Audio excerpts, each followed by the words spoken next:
Good morning दोस्तों। आज हम चर्चा करेंगे यूरोप के भौतिक मानचित्र की। जैसा कि आपको विदित है, हमने पिछले दिनों में चर्चा की थी आपकी एशिया की, देन उसके बाद अफ्रीका की, उसके बाद उत्तरी अमेरिका की, उसके बाद दक्षिणी अमेरिका की, और कल हमने चर्चा की थी यूरोप के भौतिक राजनीतिक मानचित्र की। आज हम चर्चा करेंगे यूरोप के भौतिक मानचित्र की। तो मैंने केवल इसमें क्या है बाउंड्री ड्रॉ की है। मैंने कल बताया था आपको कि बाउंड्री कैसे ड्रॉ करनी है। आपको बाउंड्री ड्रॉ करनी है, जैसे कि केक का एग्जांपल दिया था मैंने कि मान लो आपने एक केक लिया है, उस केक के चारों तरफ बाउंड्री बना दो जो भी आपको जैसे लगता है, तो वो पर्टिकुलर उस देश की बाउंड्री हो जाएगी, या किसी कॉन्टिनेंट की बाउंड्री बनाते हो तो कॉन्टिनेंट की हो जाएगी। इसका मतलब है आप जिसकी बाउंड्री बनाना चाहो आप उसकी बाउंड्री बना सकते हो और उसको आगे देख सकते हैं। अभी मैंने जैसे यहाँ क्या है कि देशों की बाउंड्री ड्रॉ नहीं की है, क्योंकि मैं यहाँ पे क्या बता रहा हूँ आपको भौतिक मानचित्र। तो ये आपको समझना होगा कि साथ ही साथ जैसे भौतिक मानचित्र जब आप पढ़ें उसके साथ ही आप क्या करेंगे कि अपना राजनीतिक मानचित्र भी साथ ही साथ रखेंगे। राजनीतिक मानचित्र को साथ रखेंगे तो उसके हिसाब से जैसे थोड़ा सा आइडिया हो जाता है आपको कि एक पर्वत है वो कहाँ से है, यानी किस देश में पड़ता है, या कोई पठार है तो वो कहाँ पड़ता है, मैदान है तो वो कहाँ पड़ता है। ये सारी चीज़ों को आपको जानना बहुत जरूरी होगा।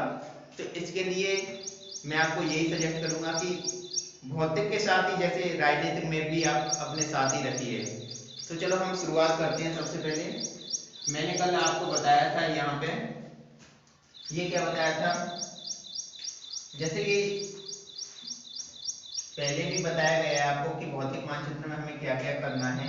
तो हमने क्या करना है, सबसे पहले हम देखेंगे पर्वत देखेंगे, फिर पठार देखेंगे, फिर क्या है मैदान देखेंगे,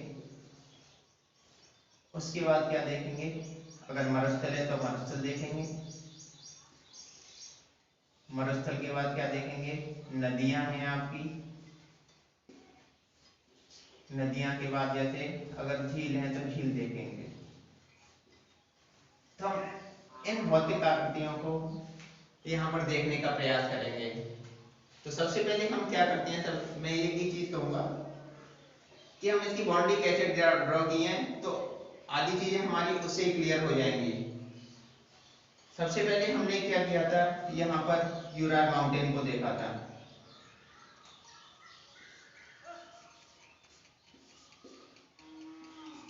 ये क्या है आपका यूराल माउंटेन है।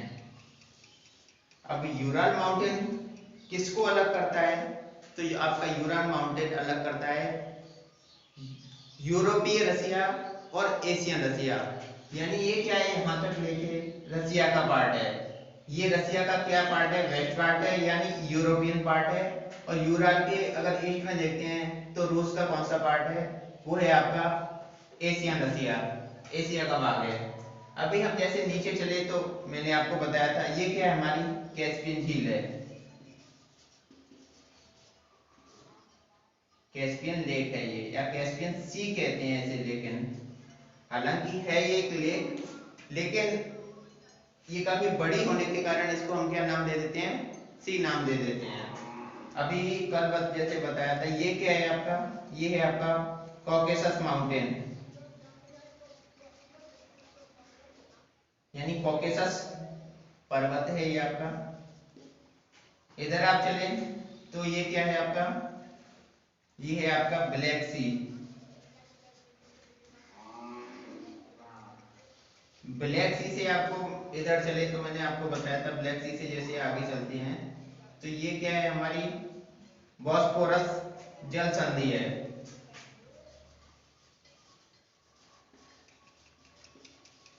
इसको क्या कहते हैं, बॉस्फोरस स्ट्रेट। अभी आगे चलते हैं तो आगे क्या है आपका मरमरा सागर है, या सी ऑफ मरमरा भी बोलते हैं। अभी आप जैसे इधर ग्रीस के पार्ट वाले ग्रीस की तरफ पहुंचे तो आपको यहाँ क्या मिलेगा, आपको मिलेगा यहाँ एजियन सी। एजियन सी से इधर आप गए तो ये क्या है आपका पूरा का पूरा यहाँ से थी, ये वाला पार्ट है आपका भूमध्य सागर। भूमध्य सागर से आप इधर गए, इटली और बाल्कन पेनिनसुला के मध्य गए। ये कल मैंने आपको बताया था, ये क्या है, बाल्कन पेनिनसुला है और ये क्या है, इटली है। तो इसके मध्य वो है आपका एड्रियाटिक सी।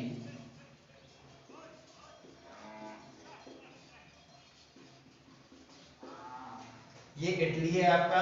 इटली से इधर चलेंगे तो ये क्या बताया था मैंने आपको, जिब्राल्टर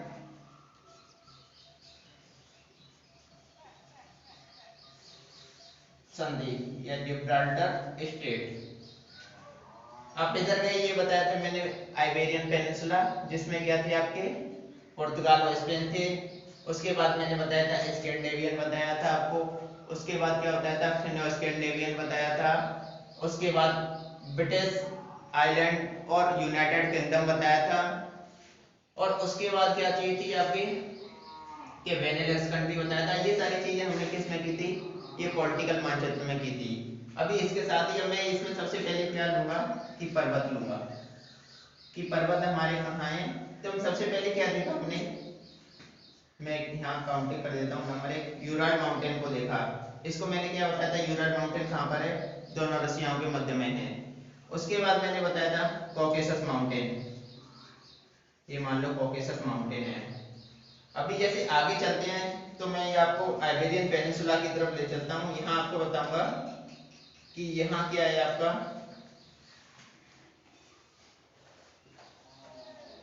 ये है आपका कैंटाब्रियन माउंटेन। ये आपका कैंटाब्रियन माउंटेन रहा। अभी आप जैसे आगे चलते हैं तो यहाँ से लगभग इटली का भाग आता है, स्विट्जरलैंड आता है, आगे आता है, ये पूरा का पूरा है आपका आल्प्स माउंटेन। अभी आल्प्स माउंटेन से आप इधर चलते हैं तो यहाँ क्या पाते हैं आप, ट्रांसिल्वेनियन माउंटेन है यहाँ पे।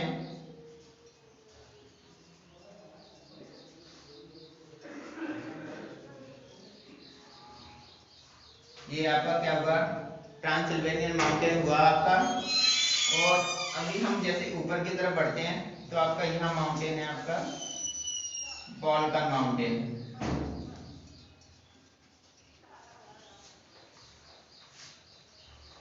ये आपका बाल्कन माउंटेन रहा। ये है आपका, इसी को जैसे मान लो आल्प्स से आगे चलते हैं तो ये आपका बाल्कन पेनिनसुला में पड़ता है आपका। इसको बोलते हैं हम डिनारिक आल्प्स, ठीक है।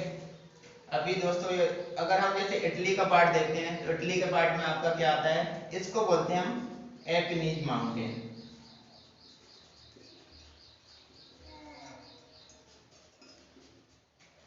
ये आपका एपिनीज माउंटेन हुआ। यहाँ पर क्या है, जैसे कल मैंने बताया था ये किसका पार्ट है, ये फ्रांस है, ये जर्मनी, आगे पोलैंड है। तो यहाँ बताया था मैंने आपको फॉरेस्ट माउंटेन।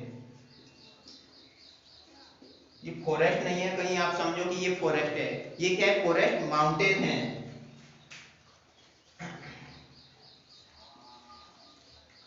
अभी फॉरेस्ट माउंटेन से जैसे ये चलते हैं आप, यहाँ पे क्या है आपका, यहाँ पे पड़ता है आपका टंड्रा माउंटेन।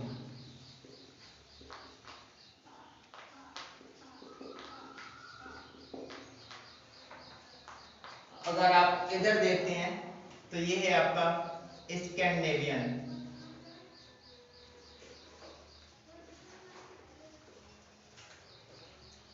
जैसे कि कल आपको थोड़ा याद होगा, मैंने आपको क्या बताया था, जैसे यूरोप पर हम राजनीतिक में पढ़ रहे थे तो ये क्या बताया था मैंने, ये क्या है कि स्कैंडिनेवियन कंट्री है। स्कैंडिनेवियन कंट्री में मैंने बताया था नॉर्वे, स्वीडन, डेनमार्क और आपका आइसलैंड। तो उसी के आधार पे ये क्या हुआ कि स्कैंडिनेवियन पेनिनसुला बोल दिया हमने इसे।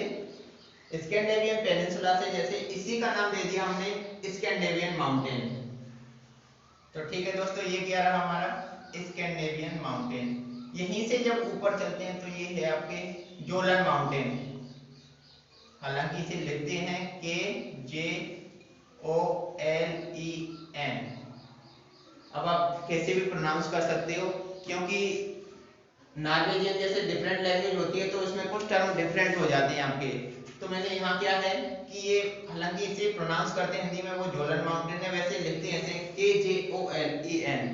तो जोलन माउंटेन अगर आप पे आए तो तुरंत कहाँ पर है कि स्कैंडिनेवियन में, यानी स्कैंडिनेविया में, वो भी कहाँ पर जैसे आप बताएंगे तो वो है आपका नॉर्वे में मुख्य रूप से। तो आपके इस प्रकार से हमने सारे के सारे माउंटेन देख लिए। अभी माउंटेन जैसे अभी हम जैसे आगे चलते हैं तो हम इसमें पठार देखेंगे। अब मैं आपको बताना चाहूंगा इसमें कि ये क्या है कि माउंटेन है और प्लेन रीजन है। यहाँ पर पठार केवल इस पर यही है, जैसे यूरोपियन रसिया है तो इसे रसियन प्लेटो बोल देते हैं, या फिर बोल देते हैं आप रसियन अपलैंड। प्लेटो की जगह आप क्या कर सकते हैं अपलैंड। अपलैंड वही होती है जैसे प्लेटो का, जैसे सबसे पहले मैंने बताया था कि पर पठार क्या होते हैं, पठार क्या होते हैं सीधी कगानुमा आकृति होती है जो समुद्र तल से ऊपर उठी होती है, और ऊपर से क्या होते हैं कि फ्लैट सरफेस होता है उनका। तो उसी को क्या बोल दिया हमने, उसको या तो अपलैंड बोल सकते हो आप या प्लेटो भी बोल सकते हो। तो यहाँ पे एक ही इंपॉर्टेंट है आपका प्लेटो है, वो है आपका रशियन प्लेटो। अभी हम चलते हैं मैदान की ओर। तो मैदान में मैंने आपको जब एशिया पढ़ा रहा था तो वहां पे बताया था कि स्टेपीज मैदान है यहाँ पर, वो भी कौन से स्थान पे बताया था मैंने, कजाकिस्तान की साइड बताया था, यानी कैस्पियन सागर से आप आगे की तरफ चलते हैं तो यहाँ पे क्या बताया मैंने स्टेपीज। आगे की तरफ विस्तार इन्हीं का है, जैसे यूरोप की तरफ चलते हैं, लेकिन यहाँ पर क्या है कि हंगरी है। तो हंगरी वाले रीजन में इसको क्या कह देते हैं, इसी को से मैदान वही है लेकिन उसका नाम डिफरेंट हो जाता है, उसको कह देते हैं आप पुस्तोज। इसी प्रकार से मैंने जब अफ्रीका पढ़ा रहा था या फिर उत्तरी अमेरिका पढ़ाया था, दक्षिणी अमेरिका पढ़ाया था, ये क्या बताया था मैंने, टेम्परेट ग्रासलैंड बताया था। टेम्परेट ग्रासलैंड का ही मैंने वहां पे बताया था, उत्तरी अमेरिका में इसका नाम होता है प्रेरीज होता है। दक्षिणी अमेरिका जब बताया था मैंने तब इसका नाम बताया था पंपास होता है। इसी प्रकार से हमने सारे मैदानों को जाना है यहाँ पर हम सारे, लेकिन यहाँ वही चीजें जान रहे हैं कि जो विश्व की दृष्टि से ज्यादा महत्वपूर्ण है। अगर आप पर्टिकुलर और यूरोप का मैप पढ़ते हो तो उसके लिए हमें पर्टिकुलर डिवाइड करना पड़ता है, जैसे कोई और, जैसे यहाँ हंगरी है तो हंगेरियन प्लेन पढ़ेंगे, या कोई पर्टिकुलर देश पढ़ रहे हो तो हम उसमें से क्या देखते हैं कि उसमें से मैदान में डिफरेंट देखते हैं। जैसा कि हम जैसे भारत की चर्चा करेंगे तो मैं आपको बताऊंगा कि भारत में जैसे मुख्य रूप से कैसे मैदान है, कैसे डिवाइडेड है। जब हम पढ़ते हैं उसका फिजियोग्राफिकल कंडीशन पढ़ते हैं वो हम तभी देखते हैं उसके साथ ही। तो हमने यहाँ पे क्या देखा, मैदान देखा। मरुस्थल आपको बताना चाहूंगा मरुस्थल यूरोप में नहीं है। अगर हम आगे चलेंगे अभी, और वैसे मैंने सब जगह मरुस्थल बताए थे आपको, जैसे सहारा मरुस्थल है, थार का मरुस्थल है, इधर बताया था सोनरेर डेजर्ट है, अटाकामा डेजर्ट है, पैटागोनिया डेजर्ट है। ये सारे मरुस्थल में जब भी करा रहा था आपको मैपिंग कि कौन कौन से कॉन्टिनेंट में पड़ते हैं, उसके साथ ही साथ मैं बताता गया। अभी यहाँ जब है नहीं तो हम किसकी चर्चा करेंगे, हम चर्चा नहीं करेंगे। अभी हम आगे की तरफ चलते हैं तो हम यहाँ नदियां पढ़ते हैं, हमारे लिए यहाँ नदियां मुख्य हो जाती हैं। तो अभी मैं कुछ चीजों को यहाँ से मिटा देता हूँ जिससे आपको इजीली से समझ में आ जाएगा।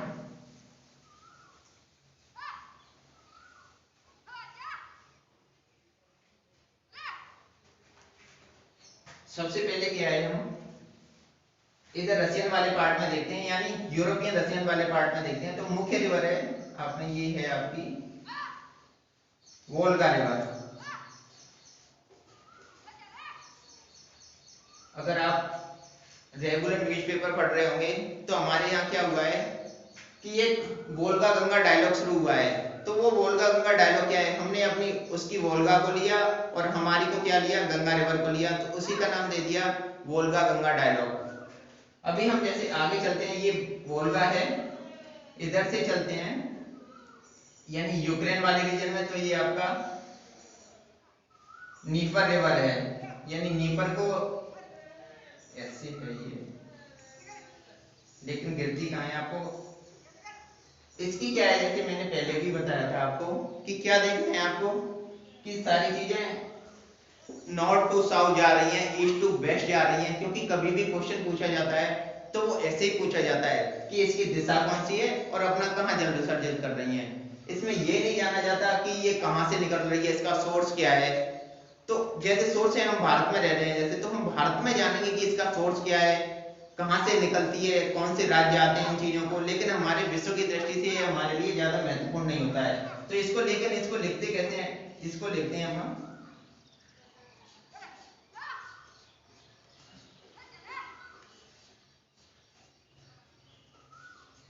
यानी हम बोलते क्या है, इसको नीपर बोलते हैं, लेकिन नाम क्या लगते हैं, जैसे रशियन लैंग्वेज में थोड़ा सा ऐसा लिखा जाता है, उसके आगे लिखते हैं DNIEPER, यानी बोल क्या रहे हैं, नीपर है, लेकिन उसको आगे क्या लगा हुआ है, डी लगा हुआ है। तो आप उसे ऐसे देख सकते हैं। अब आप चलते हैं आगे, तो यहाँ से जैसे ये माउंटेन है आपकी, तो माउंटेन की दिशा से एक रिवर आती है, वो है आपकी नीस्तर रिवर। उसको भी सेम ऐसे ही प्रोनाउंस हम क्या बोला, हमने नीस्तर बोला, लेकिन वो लिखेंगे कैसे, इस प्रकार से। ये डी है आपका, ये आई है, ये क्या है आपका एम। तो ये कौन सी होगी आपकी नीस्तर रिवर हो गई। अभी हम आगे बढ़ते हैं, तो जो सबसे महत्वपूर्ण रिवर है इसकी, वो है आपकी डैन्यूब रिवर।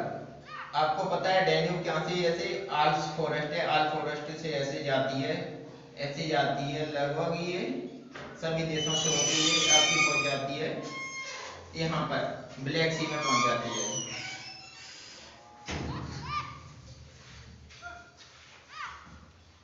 ठीक है दोस्तों, तो हमारे लिए ये रिवर ज्यादा महत्वपूर्ण हो जाती है, ना कि ये रिवर ज्यादा महत्वपूर्ण है, नीपर नीस्तर ये सारी। डैन्यूब रिवर है, ये यहाँ से निकली, लगभग यूरोप की ज्यादातर कंट्रीज को, जैसे बाल्कन पेनिनसुला की जितने भी कंट्रीज होते हैं, वो सब के सब कहाँ पे जाते हैं, इसके अंतर्गत यहाँ से कहीं ना कहीं टच करते हुए जाती हैं। तो इस प्रकार से ये रिवर कहाँ पहुंच गई आपकी, आपकी जल विसर्जन करती है ब्लैक सी में। लेकिन इसकी अगर डायरेक्शन पूछा जाए तो एग्जैक्ट डायरेक्शन है वो क्या है कि नॉर्थ वेस्ट से साउथ ईस्ट डायरेक्शन है।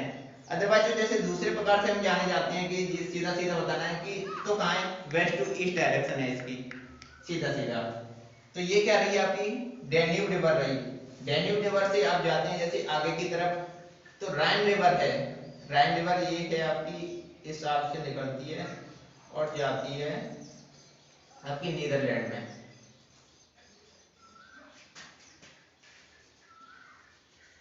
ये आपकी राइन रिवर रही।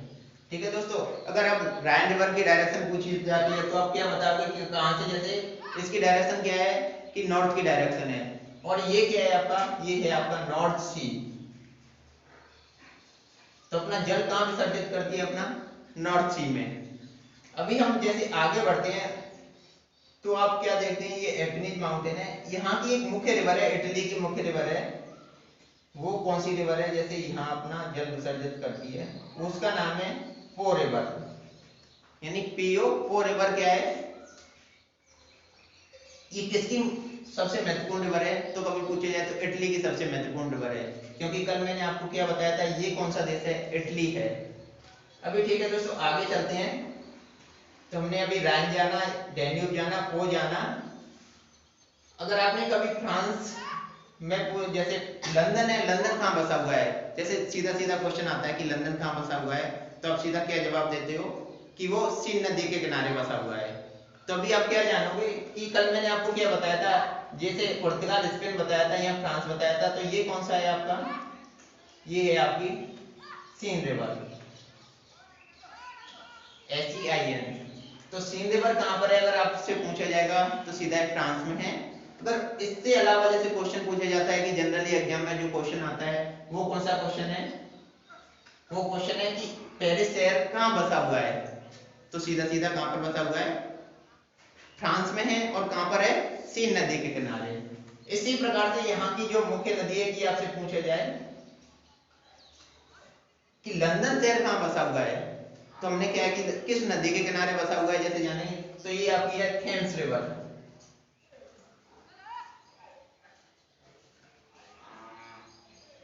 यहाँ पे ये लंदन है, कल मैंने बताया था लंदन है, ये इंग्लैंड है, ये इंग्लैंड में ही लंदन पड़ता है, लंदन पर्टिकुलर सिटी है।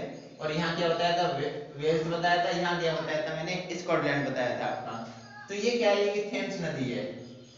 तो अब पूछा जाएगा अभी आपसे कभी तो कि लंदन शहर किस नदी के किनारे बसा हुआ है, तो आपका आंसर सीधा सीधा है, थेम्स नदी के किनारे बसा हुआ है। तो इस प्रकार से हमारी ज्यादातर नदियां कंप्लीट हुई, जो मुख्य मुख्य नदियां हैं ये सारी हमारे कंप्लीट हुई। हालांकि जर्मनी में जैसे देखती हैं, एक है रिवर आपकी एल्ब रिवर है, और है जैसे इसी के साथ मैंने क्या बताया था, रसियन एशिया में कौन सी रिवर बताई थी आपको, ओब है, यनीसी है, लीना है, वो किस डायरेक्शन में बह रही थी, जैसे आपकी साउथ टू नॉर्थ। लेकिन वो मैंने किस में कंप्लीट करा दी, आपकी रशियन एशिया में कंप्लीट करा दी। तो हम यहाँ पर इतना ही देखेंगे।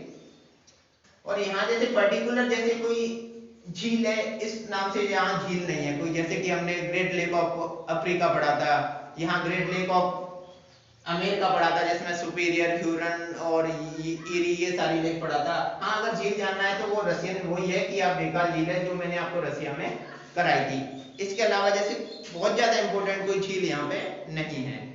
तो इस वीडियो में दोस्तों इतना ही। Thank you.